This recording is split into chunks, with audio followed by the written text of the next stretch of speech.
Oh wow, I wasn't recording. Oops, oopsie. Okay, now we are recording. All right. Well, mistakes, beginners' mistakes. All right. So, welcome everyone. I was just giving a summary to the people on the call. I'm sorry. I apologize. I didn't start recording immediately, but I guess now we are recording. And we looked at all the previous verses from the battlefield, setting up of the scene, then blowing up of the conch shells, then arrangements of the army, comparisons of the army, and then Arjuna asking Krishna to show him who is engaged. And last week we discussed verses 26 and 27, where we saw that Arjuna could see his fathers, his grandfathers, his teachers, his maternal uncles, brothers, sons, grandsons, friends, and also his fathers in law and well wishers. And when he saw all of these people, he became overwhelmed with compassion and spoke thus. So, this is what we saw last time. Now, imagine I posed this question and we ended at that question that imagine if you are at a situation where there is a battle that you cannot avoid. And on the other side is your father, your grandfather, your teachers, your uncles, your brothers, sons, friends, your everybody is somebody on this side and somebody on the other side. How would you feel? So that's the situation that Arjuna finds himself in. He is at the cusp of a battle. He's seeing the other side of the army. He's seeing his army and he's realizing that I have people that I love on both sides. I know there are my cousins and they are envious of me, but I am not envious of them. I don't hate them, they hate me. So in this situation, Arjuna, because he was a devotee, he was a pure hearted soul, what happened to him? He felt compassion. He was overwhelmed with compassion, not just feeling compassion, he was overwhelmed, right? And this is a very important point in the Bhagavad Gita for this message for us to understand. This is a crucial point. Why? Because here is Arjuna, a warrior. His responsibility is to fight. They have tried every mechanism that was out there to avoid this fight, but now they have no choice. So here is Arjuna, overwhelmed with compassion, seeing his friends, relatives, and now he's speaking. And today, then we begin our first discussion. To quickly lay out, so from verse number 28 to verse number almost towards the end, all we have is Arjuna's reasons for why Arjuna thinks that this is a bad idea. And we'll look at these kinds of set up the immediate context as I talked about.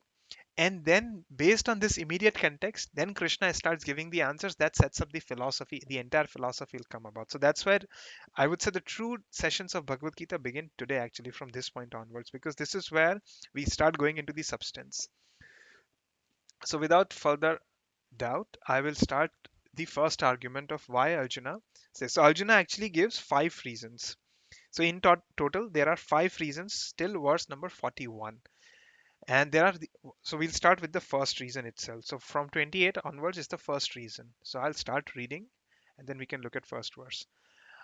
Sorry, the first reason. Arjuna uvacha drisht दृष्ट्वेमं स्वजनं कृष्णा युयुत्सं समुपस्थितं सीदन्ति माम गत्राणि mukham cha parishushyati. Synonyms. Arjuna Uwach. Arjuna said, Drishtva, after seeing, Imam, all these, Swajanam, kinsmen, Krishna, O Krishna, Yuyutsam, all in a fighting spirit, Samupasthitam, present, Siddhanti, are quivering, Mama, my, Gatrani, limbs of the body, Mukham, mouth, Cha, also, Parishushati is drying up. Translation. Arjuna said, My dear Krishna, seeing my friends and relatives present before me in such a fighting spirit, I feel the limbs of my body quivering and my mouth drying up. Right? So the first kind of reason we'll going into the first argument of Arjuna. What is he saying? He's saying that I am seeing my friends and relatives present before me. Right? It's not random people in a war that are present, soldiers that you don't know, people that you don't know, because when you have such a context, it's easier to fight. Why? Because you don't have any emotional connection to them. But here in this situation, you have friends and relatives, and how are they present? In a fighting spirit. They are not present, in a friendly manner. You have seen them, but the ugly side of these people have come out, and now it's either for you or against you. So it's a fighting spirit. Now what happens when you see such people? I feel the limbs of my body quivering and my mouth drying up. right? So based on the compassion, so the first reason for Arjuna is compassion. So he has this compassion. We saw in the previous verse that he doesn't want to fight. He doesn't want anything to do with the kingdom, but the other parties do. And because of them, Arjuna is unable to fight. Sometimes we also experience in a situation, right, where our mouth starts drying up, our limbs quiver. We are faced in situations in life, right? So this is a direct parallel that we can see. How do we deal with such situations? How do we engage? That when you are seeing something, when you know that you are standing for the right, but people are against you, or circumstances are against you, or situation is not favorable to you, and you feel that your body is quivering and your mouth is drying up. Now how do you deal with such situations? What is the mindset that we need to cultivate? I previously touched on this idea of a mental model, that we see the world. It is said, right, that we see the world not as the world is, but as we are. So we have developed these assumptions, these mental models as we live our life, and we see the world and operate in the world through these mental models. Now, sometimes these mental models can result into a reaction like what we are seeing. This is also called as the psychosomatic effect. That your psyche, your thought process, the way you see the world can have effects on your body. If you see the world as a positive place, then your body reacts positively to it. If you see something as a threat, then your body pumps more adrenaline to it. So similarly, how you see the world is how your body reacts to it. Arjuna, being a gentle soul, being a kind soul, he's seeing this in the world, so his body is reacting accordingly. That you can't do it. This is too hard. How will you react? How will you act? And so we are faced in these situations. Why? Because we lead our lives with a mental model of the world. We lead our life, and all of us have our mental models, right? That this is how the world works. This is how I function. This is how things go. But what Bhagavad Gita is trying to tell us is giving us a broader mental model, a model which is universal in nature, a model which takes into account compassion for all living entities, a model which is based on dharma and fairness. And that's the entire point of Bhagavad Gita, actually giving us that mental model. So I just wanted to bring it out, that it's an interesting perspective to note that you have one mental model and the scripture presents a separate mental model, a mental model that encompasses all the little mental models that are part of. So Arjuna, the very first reason is that his limbs are drying up. His mouth is drying up and his limbs are quivering, right? And here Srila Prabhupada has given in his purport, in his commentary, that he's seeing his kinsmen, friends, relatives, and he was overwhelmed by compassion. Why? Because they decided to fight amongst themselves. And he was sympathetic from the beginning. He even felt compassion for the soldiers of the opposite party because he knew people are going to die. There is going to be bloodshed and warfare and death. And so, as a result, he was affected by it. So it is said that such symptoms in Arjuna were not due to weakness, but due to his soft-heartedness, a characteristic of a pure devotee of the Lord. So somebody who truly understands the Supreme, the Divine, and establishes his connection with the Supreme, with the Lord, then at that point, that person develops soft-heartedness and compassion for the world. And that's the symptom that Arjuna is expressing here. Now, whether it's relevant in this situation, well, we'll see when Krishna answers these things. But it was a soft-heartedness from Arjuna's side that I cannot fight these people. Now let's see what else does he say about his compassion. वेपतुश्च शरीरे मे रोमहर्षश्च जायते गाण्डीवं श्रामस्ते हस्तात् त्वक्चैव परिधायते. Vepathu, trembling of the body, right? Another symptom. Cha, also, sharire, on the body, may, my. Roma harsha, standing of hair on end. So, goosebumps literally. Cha, also, jayate, is taking place. Gandivam, the bow of Arjuna. Shramaste, is slipping. Hastat, from the hand. Twak, skin. Cha, also, eva, certainly. Paridayate, is burning. Translation. My whole body is trembling, my hair is standing on end, and my bow Gandiva is slipping from my hand, and my skin is burning. Now, what are the other symptoms when we are faced in such situations? And I'm sure we can all relate to different. Sometimes it's anxiety due to exams. Sometimes we don't want to face something, interviews, all kinds of things that we deal in life. Sometimes we are faced with a situation where we know somebody is dying and we have to interact with them or with their loved ones or somebody who's passed away. All of these situations in life, sometimes we know there is a situation that we don't want to face, but it comes and it appears right in front of us. What are the symptoms?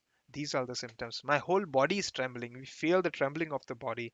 Hair is standing on end. I'm getting goosebumps.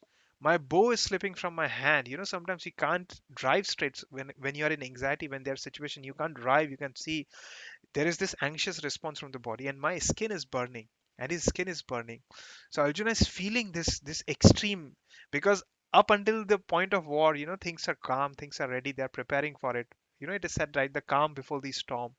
But now, actually, when Arjuna is seeing that, okay, the trumpets have been sounded and the conch shells have been heard, now it's really go time, and I can't do it. Why? Because I'm feeling compassion. These are my friends. My bow is slipping. How will I shoot arrows? I can't fight.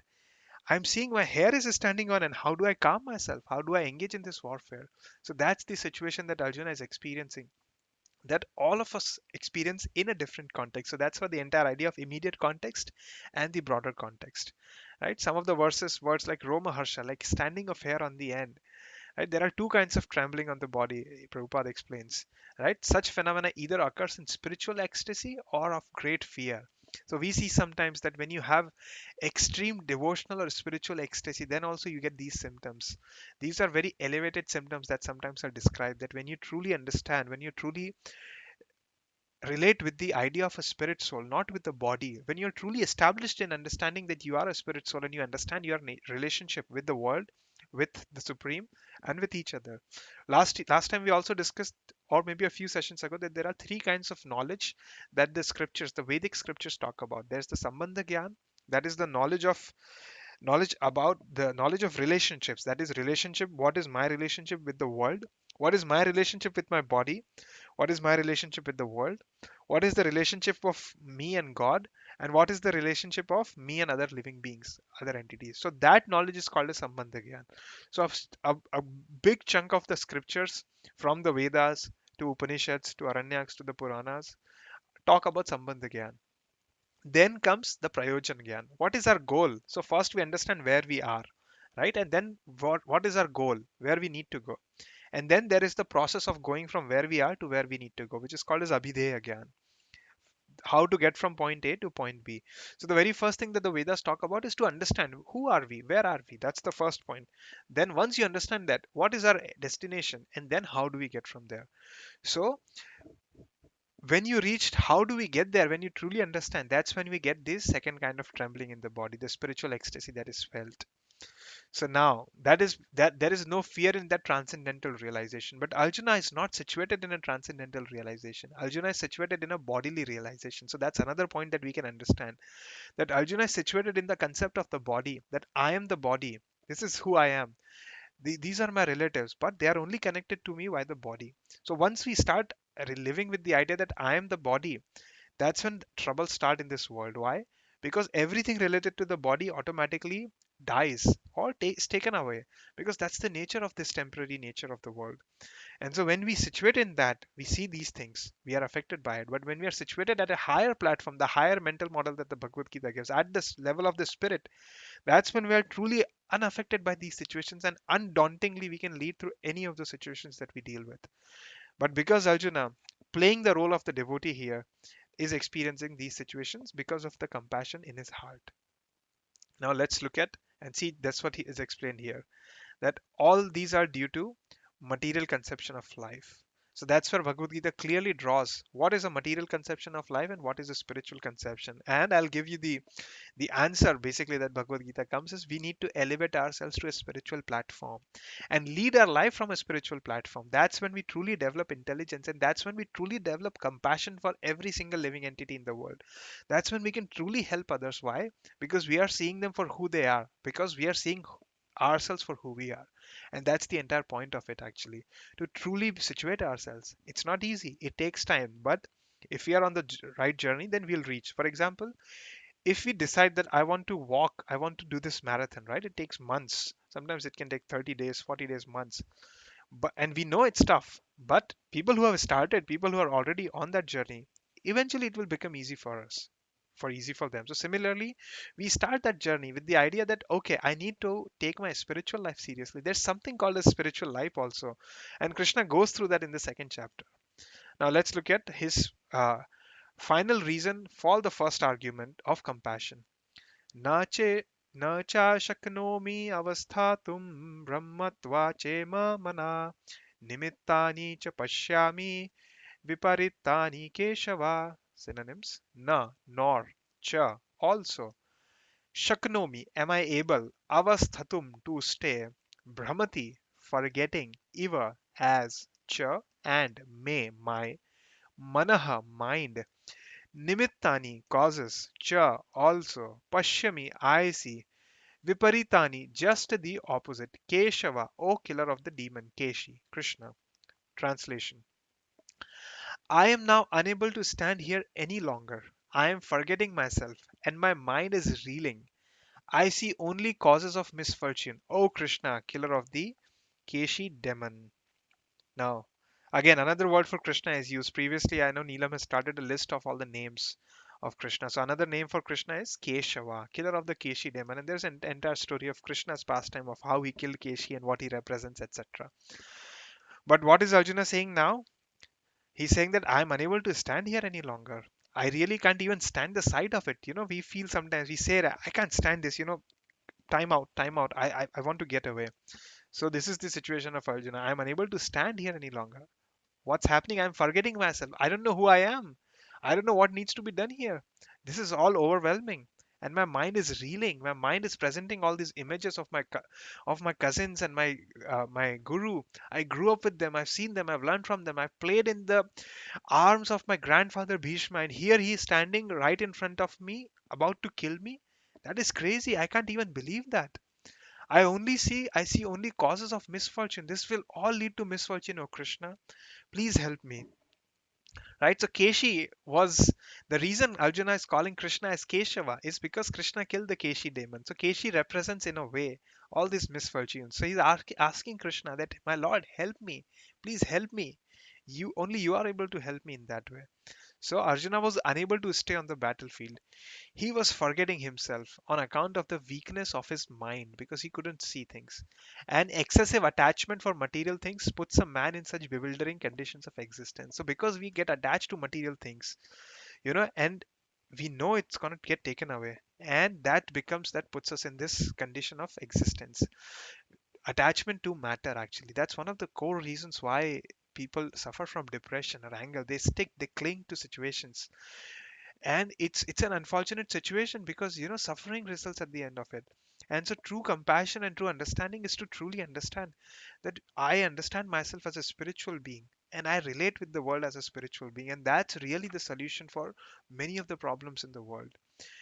The problem originates because we identify ourselves with matter. So we really have to take a few steps back and understand, and we see the same situations that Arjuna is experiencing now here, that he's afraid. Nimittani viparitani, right? When a man sees only frustration, what does nimittani? Causes of destruction, opposite causes. I don't see anything that will lead to progress here, growth here. It's gonna lead to destruction and misfortune. So, what do I do, Arjuna? Right? The conditioned souls forgets this and therefore suffers material pains. So Arjuna thought that the victory would just be a lamentation for him. Right? So three things. So we looked at the very first reason from verse 28 to 38. So we saw that Arjuna said, what did he say? My limbs are quivering, right? We looked at 28. 28 said that my limbs are quivering. Because I'm seeing my friends and relatives, I feel compassion for them. My limbs are quivering, my mouth is drying up. What did he say next? Then he said, my whole body is trembling. So we can see the psychosomatic nature, that when you feel mentally and how your body reacts to your mentality. Right? No conversations have happened so far. Arjuna is just observing the world. And just by the act of observation, look at how his body is reacting to it. Another lesson for us to draw from this is how we see the world, and depending on how we are seeing the world, our body automatically reacts accordingly. That's why it is said that we have to surround ourselves with higher grades of sound, free, positive sounds, and even beyond positive, spiritual sounds that tune us. That's why this entire idea in the Vedic Indian back in the days, and even today also, but at a smaller scale, we see people chanting mantras, right? These mantras are highly powerful sounds from the scriptures. And once you, like for example, when you meditate on the sound of Om, right? People, Om is also called as Pranava, the very first mantra, the Beach mantra. When people meditate, they feel a difference. Why? Because it's a higher sound you come in touch. There are many other such mantras. For example, when I started this session, I recite some of these mantras, right? These are extremely potent and powerful mantras. Just by the act of meditating on them, our consciousness is raised. Why? Because if I think of something material, my consciousness will remain there. If I think of something higher than that, my consciousness will elevate. That's how the world works, right? That's how you motivate someone. How the entire motivational industry is based on that. Why? Because they're producing these sounds so that people can identify and people can understand. Yes, I can do it. Yes, I'll do it. Right? It's the same idea here that once we come in touch with the spiritual sounds, transcendental sounds, we understand. That's why one of my teachers always says that you are here. So you are HEAR, not HERE. So like this, you are here. And this is how we understand that you are basically what you hear. That's how you connect with. So we saw these three reasons now that his whole body is trembling. He can't fight, he can't stand, and he said that I'm forgetting myself. Please, please, my mind is reeling now. And he's asking, why am I here? What's going on, Krishna? Please help. I only see causes of misfortune. So that's the first reason of Arjuna is the extreme compassion that he's experiencing. Now we'll look at second reason. Second reason. Any questions, by the way? We are almost at the halfway mark, slightly above that in the meantime. If there are any questions we can take a pause. I do have a question. Yeah, So, is there any reason, specific reason? So, sometimes Arjuna calls Krishna by different names, and Krishna yeah. calls Arjuna by different names. So, is there any specific reason each time that they are using a certain name for each other? Excellent Like for question. Keshava, in the very same context, is there any reason ever? Yes. Excellent question. Yes. So to give an analogy, right? Sometimes we give analogy that like in sometimes in our family matters, right? For example, when our parents are serious, right? Sometimes we see if our parents are calling us by our full name, that you Mr. Person get Yeah. here, and we feel that oh, I think I'm in trouble, right? We feel Yeah. sometimes we are in love with someone, then we use cute names for them, right? We Correct. call them sweet, honey. So it's the same idea here. The idea being that there is a specific context. The context here is Krishna is called as Keshava. So one of the names of Krishna is killer of Keshi demon. So this demon Keshi, he represents misfortune. He represents misfortune. Oh. So Krishna is the killer of the Keshi demon. So what is Arjuna saying?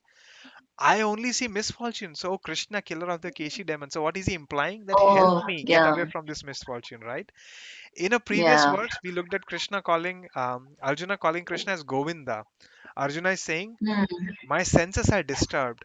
And Govinda literally means the master of the senses. That you are the master of the senses. When my senses are purified, then when they are purified, then they are governed by a divine intelligence. So I'm looking at you.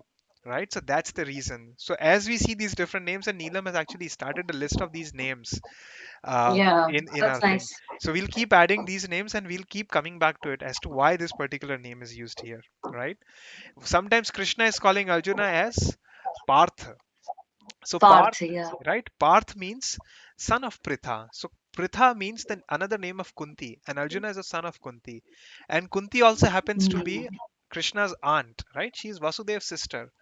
So then Krishna is giving this familiar indication that Arjuna, I am your cousin. I know, I understand what you're going through.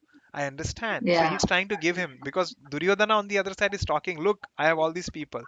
So Krishna is trying to give Arjuna that, hey Parth, that means that I'm your friend. I know I'm related to you, right? So excellent, very Yeah. good. I'm glad you caught that. That it's all these contexts are basically specific to what's happening actually, these names, right? Right. Perfect. All That's right. nice. Any other question? No, no, none from my side. All Thank right. you. Absolutely. Let's look at verse number 31. Reason number 2. Nache shreyanupashyami hatva swajanam ahave na kangshe vijayam krishna na cha rajyam sukhani cha na nor cha also shreya good Anupashyami, do I foresee, Hatva, by killing, Swajanam, own kinsman, Ahave, in the fight, Na, nor, Kankshe, do I desire, Vijayam, victory, Krishna, O Krishna, Na, nor, Cha, also, Rajyam, kingdom, Sukhani, happiness thereof, cha also. Translation. I do not see how any good can come from killing my own kinsman in this battle, nor can I, my dear Krishna, desire any subsequent victory, kingdom, or happiness. So now we are at the second reason. What's the second reason? I don't, I won't get any enjoyment from this, right? I don't think any good will come out of it. I don't think this will lead to, I'm not attached to victory. I'm not attached to kingdom. I'm not even attached to happiness. So why am I fighting? Right? So the first reason he gave is, I am feeling compassionate, Krishna. I don't think I can fight. I want to get away from this situation. I don't want to kill my grandfather. I don't want to kill my teacher. And second is, I don't see any how what good can come out of this, Krishna. Tell me, right? I don't desire victory. I don't desire kingdom. I don't desire happiness. So what good will come by killing my own kinsman? Which is a valid reason, right? Which is an excellent reason actually. That why should I be here in this situation, right? He gives three things: victory, kingdom, or happiness. So Arjuna was in a way trying to say that I am beyond all of these three things. I am really, my cousins might be interested in the kingdom, or I want to be better than you. They have envy, they want the kingdom, they want to win, but I don't have these mentalities. So why should I fight this battle? An excellent, very excellent question, right? So now we understand that, to quickly answer this question, we understand that Arjuna is a Kshatriya, right? His responsibility is to stand for Dharma. If he doesn't stand for Dharma, if he doesn't set a precedent of fighting against wrong, then it's going to happen in the future also. So that's one of the reasons why Arjuna needs to be there.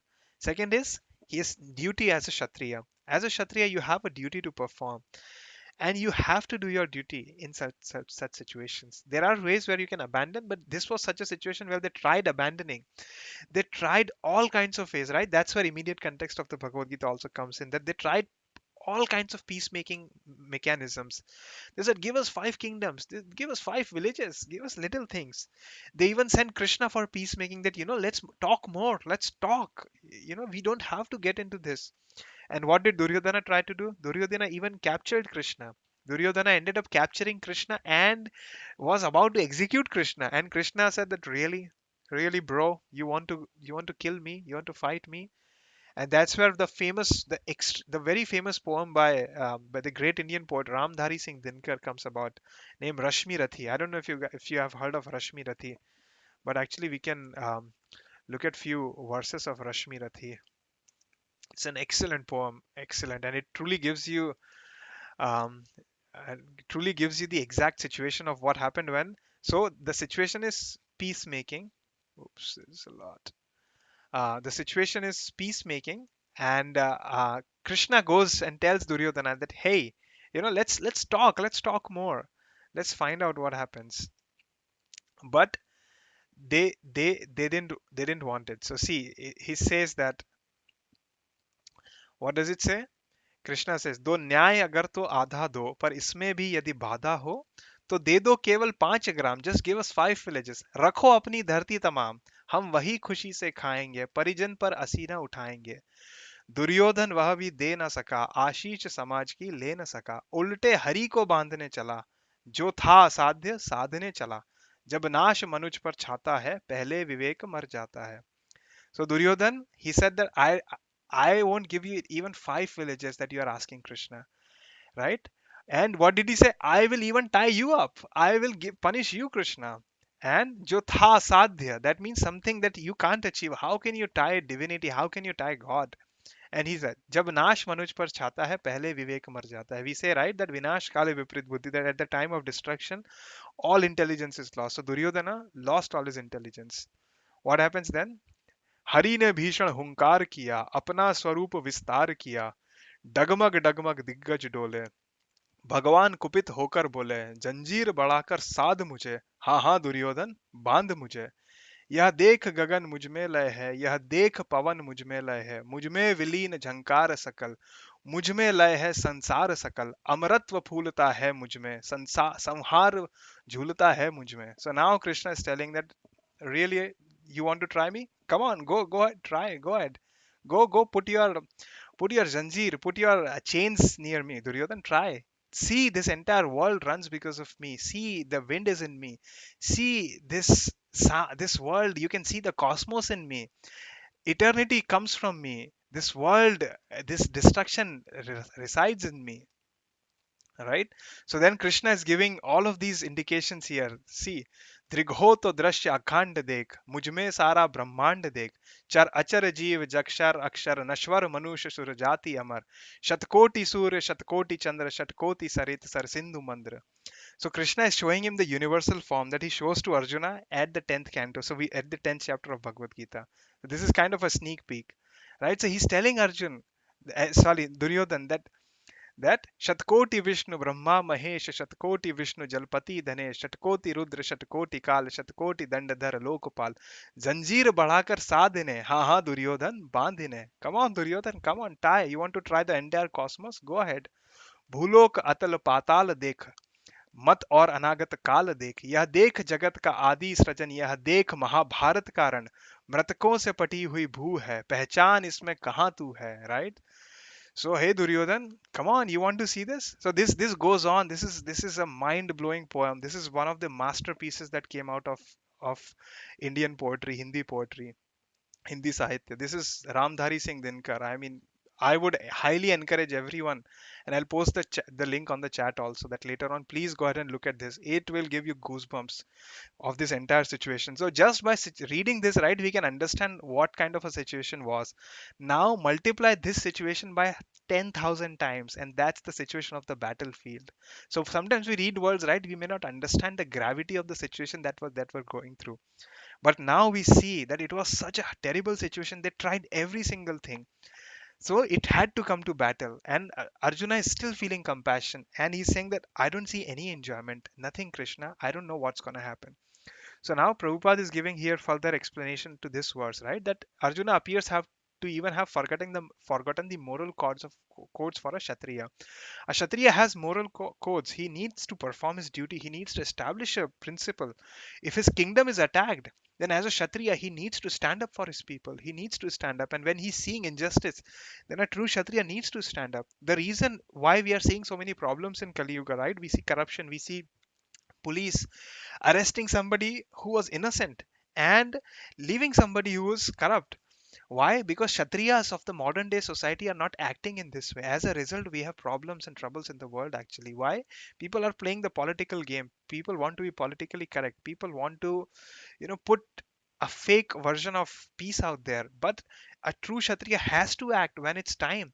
You have to punish, you have to act. And Arjuna, being the kingdom, being a warrior, it was his duty to set a precedent that this is dharma, this is how things should be. We can't. But Arjuna, because of his compassion and because of seeing his friends, he felt reluctant and he didn't want to fight. And so he was unwilling to fight. And just as a person who does not feel hunger, who is not inclined to cook, right? So what does he say? Krishna, I'll go to my forest, and we'll see what the second verse says here. What the second aspect of the second reason is, right? So he said that I don't want to fight. This is not for me. First, my body is not I have allowing. a Yes. I have a question. So Yes, that poem that you just read, yes, was it uh, yes, before Krishna and Duryodhana went to Krishna's place to choose between army and him, or right, was it yeah. No, afterwards? before. So this was even before. So, Okay. so how the timeline is? First the Pandavas were sent to the forest, right? They were banished for 14 years. Then the Pandavas come back and they said that, all right, we need our kingdom. We need something to rule. We are Kshatriyas. It was decided. It is familial. If you can't give us the entire thing, I know you have been ruling and we have respect for Dhritarashtra.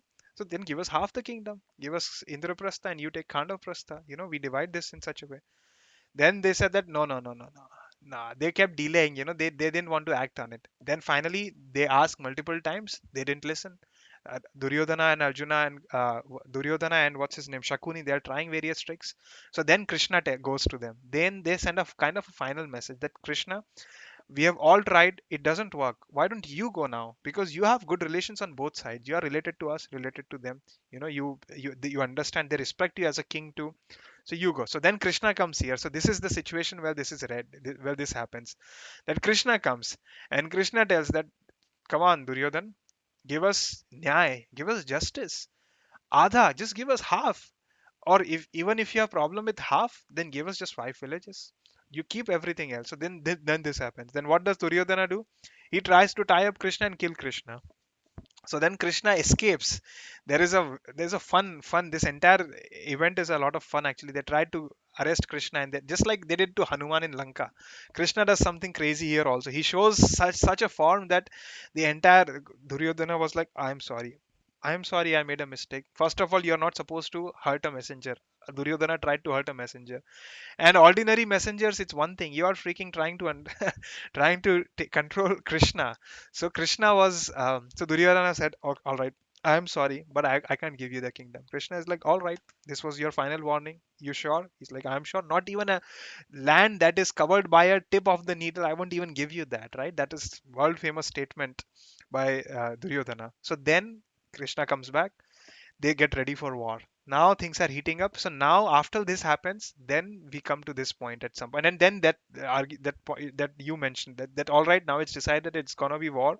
And Krishna, because he's also impartial to both of them, he said that all right, both of you come, and I have two choices. I will either support you, or I will either give you my army. What do you want? Right? And Duryodhana, because he was materialistic in nature, because he was envious in nature, because he always thought about that the riches in life are material, everything is material. So he said that I will take your army. And Arjuna, he said that, my lord, I don't want anything. I just want your support. I just want your friendliness. You have been my friend. You have been my guide, friend, philosopher, and guide. I don't care about your army, my lord. Krishna said, Arjuna, I won't fight in the battle. Uh, Arjuna said that that's all right. I don't care of all of that. If you are by my side, I'm all good. So, so then that happened, and then finally the war happened. So that's the sequence. So first this situation, then the giving up of giving either the army or Krishna himself, and then the battle. So now we have three verses here actually, and I'm doing a quick time check. We have 6 minutes remaining. I say that we wait and we take care of these 3 points, these three verses together the next time. But we can quickly take a sneak peek as to what's coming. So Arjuna in the previous verse said that, what did he say? I don't need victory. I don't need kingdom. I don't need happiness. I don't want to fight. And here he gives more reasons, right? What will we do of the kingdom, of the happiness? What will we do if I kill all of these people? I don't want to engage in this, Krishna. I don't want any of these things. So, so then 32 to 35 is the second reason. Let's do a quick recap of what we read today before we drop off in last 5 minutes. So we started with a quick summary of the entire so far where we have come. We have seen the armies being arranged, right? Dhritarashtra asking Sanjay what's going on. Sanjay explaining the arrangement of the army, right? That's verse number 1 to 1 and 2. 2 to 11 is basically 3 to 6 is the armies of the Pandava. So who is on the Pandava side? Then 7 to 9 is who is on the Kaurava side, that is the other side, right? Then we saw the comparison of the two. Who is better? Duryodhana, of course, because Duryodhana, again, materialistic tendencies, right? Always comparing. I am better than you. I am better than you, right? We can see all of these tendencies, envy, the symptoms of envy, deep-rooted envy in his heart. Then we saw the conch shells, how moral codes, how things start. We saw who used what conch shell and what kind of sound that created. It became uproarious. And then we saw Arjuna's observations, that Arjuna being situated there in the array, looking at Krishna, looking at the army, asking what's going on and observing. And we saw the psychosomatic effect by Arjuna, that his psyche resulted in a physical effect, that his body was trembling. We looked at the first kind of argument of Arjuna, why he doesn't want to fight. And we saw that because my relatives are there, Krishna. Now let's quickly, I can quickly touch on some of the names of the relatives that we saw here, right? So first, Arjuna, who does he say? Says that fathers, right? So people like Bhurishrava in the army were almost like father or friends of his fathers. Then grandfather, we have Bhishma, and there was another personality named Somadatta. Teachers, we have Dronacharya and Kripacharya, both ready to fight. Then we have maternal uncles such as Shakuni and Shalya, who was later killed by Krishna. Brothers, of course, Duryodhana, Vikarna, Karna. Then sons. There is sons of Arjuna, of Draupadi and Subhadra, and there is sons on the other side. Then there is grandsons, right? They are kids. Then there is friends such as Ashwathama, who he grew up with, played with him, And there are well-wishers also, fathers-in-law and well-wishers. Father-in-law is Drupada, father of Draupadi, and there are well-wishers, Kritavarma, and Krishna himself, well-wisher on one side. So we have all of these people, and Arjuna said that no, no, no, no, it can't happen. And so here we saw, right, how the words describe the situation actually, how what's happening. So imagine those situation, you have family members on both sides, and now you are told that, all right, here is a gun, go shoot your uncle. And you're like, whoa, imagine being in that situation, your hands will tremble. That's the situation of Arjuna, that we feel that symptom, that my dear Krishna, my limbs of my body are quivering. Imagine being given a gun, and as I mentioned, that go kill your teacher, somebody who has loved you, you have played in his lap, and now you have to go shoot him. Mouth drying up, my god, really, body's trembling, goosebumps, hairs on end, my bow is slipping. It's like gun slipping in that situation, and my skin is burning. And I'm forgetting myself. I don't know if I'll be able to do it. Right? And we saw that this life situation is extremely common in our present day society. All of us face it sometimes, and people sometimes, unfortunately, they face it on a regular basis. People grew up in terrible households, people have difficulties in life, challenges, etc. So we all face these situations. So how do we understand?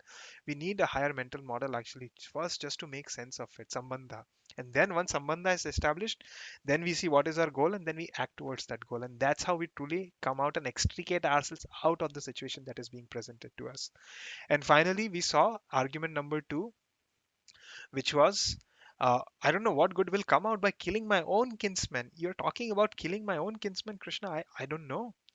I don't desire any victory, kingdom, or happiness. So he mentions three things, all three things that Duryodhana wanted from day one. I wanted victory. Duryodhana always wanted to be better than the Pandavas. He was envious. Why? Because Pandavas got Draupadi. The Pandavas would get all accolades. Arjuna was better than him in archery. Bhima was better than him in strength. Yudhishthir was better than him in intelligence. Nakul and Sada were better than him in governance. Duryodhana always was envious. Arjuna wasn't. Arjuna said, I don't care about victory, but Duryodhana wanted. They didn't care about kingdom. They said, just give us something so that we can rule. We have a responsibility as Kshatriyas. Duryodhana wanted the entire kingdom. And Arjuna said that I don't care even about happiness. I understand. I don't care about this happiness that will come out of these. Right? I've mentioned this before, and it goes into the 18th chapter of Bhagavad Gita, that the question of the hour is not I need happiness, or whether will I be happy. The question is, what kind of happiness will I be getting, right? There is varieties of happiness. There's three kinds of happiness broadly. There's happiness in the mode of ignorance, there's happiness in the mode of passion, and there's happiness in the mode of goodness. And we'll see these three modes actually. Krishna explains to Arjuna, one of the counter arguments that Krishna gives later on. So Arjuna said that I don't care about this happiness from kingdom. Really, I don't get my happiness from material wealth and material elements. I get my happiness from a higher platform. And what is that higher platform, right?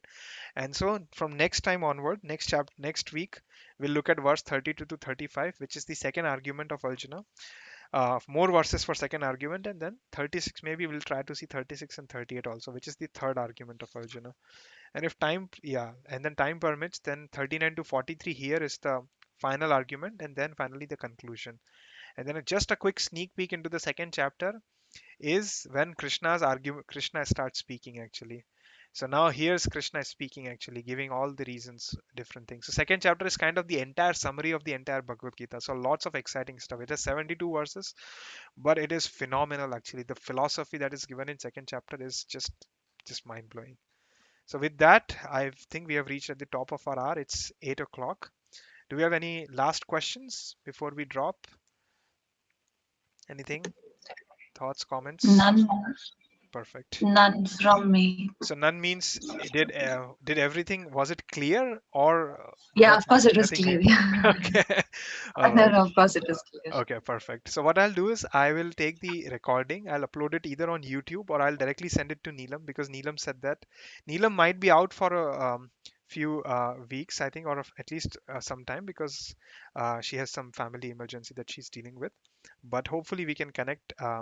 I'll at least post it. I have a YouTube channel that I've not touched, but I guess I can post it there, and it will just be a private link, so it will just be between us. But if you can feel free to share if you want to share with anyone else. But with that in mind, I thank you, both of you, for joining, and all the others. I know Ashish, you are engaged in, unfortunately, you're stuck in the storm there. So I hope you get electricity, And Divya and everyone else, Ankit and Neelam, I hope all of you are doing well and keeping healthy and safe. And all of you, both of you, Akanksha and Bhushan also. I will see you next week. See you. Thank you very much for joining. I hope you both of you have a great evening and great rest of your weeks. Thank Thank you, you. everyone. Thank Yeah, you. same Have to a Bye. you. good day. Bye Have a bye. good day. Bye.